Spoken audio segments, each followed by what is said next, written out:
Many growers notice this issue but are not always sure what causes it. This problem is commonly associated with Ceratitis cosyra, a species of fruit fly that can seriously affect mangoes. Typical symptoms may include the symptoms of C. cosyra infestation are usually visible on the fruit.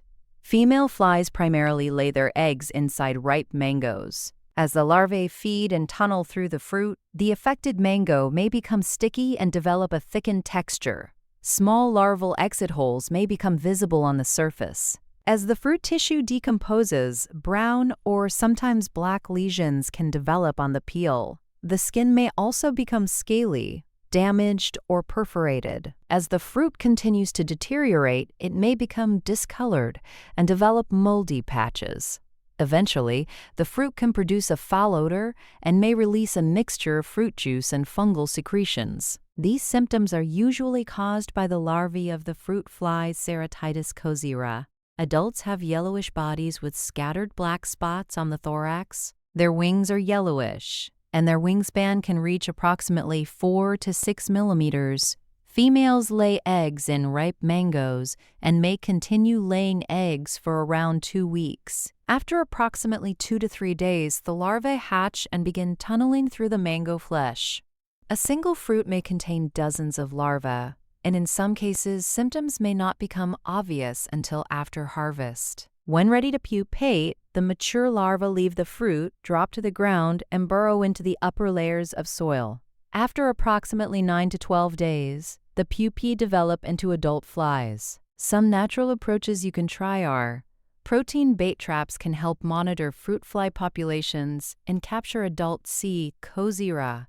The beneficial fungus Metahizium anisoplea may also help target C. cosyra pupae in the soil and can be applied according to the appropriate treatment method. Post-harvest treatments, such as hot water treatment above 46 degrees Celsius or prolonged storage at temperatures of approximately 7.5 degrees Celsius or lower, may also help kill larvae inside the fruit.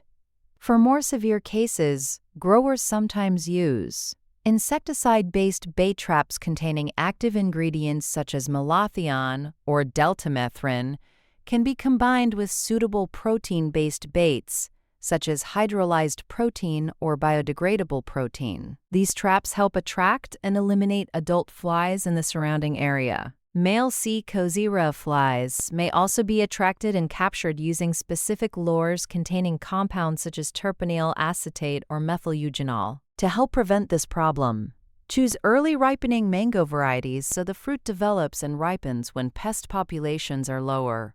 Collect and remove infested or fallen fruit every day. Install protein bait traps to monitor fruit fly populations. Avoid planting mangoes close to alternative host plants that may support the pest, including citrus, guava, papaya, and melons. Keep the area around mango trees clean by removing weeds and inspecting the soil beneath the trees for fallen fruit. Where possible, choose mango varieties with similar growth and harvesting periods. Only transport and sell mangoes that are free from fruit fly infestation. Any unsold fruit should be consumed promptly or disposed of properly.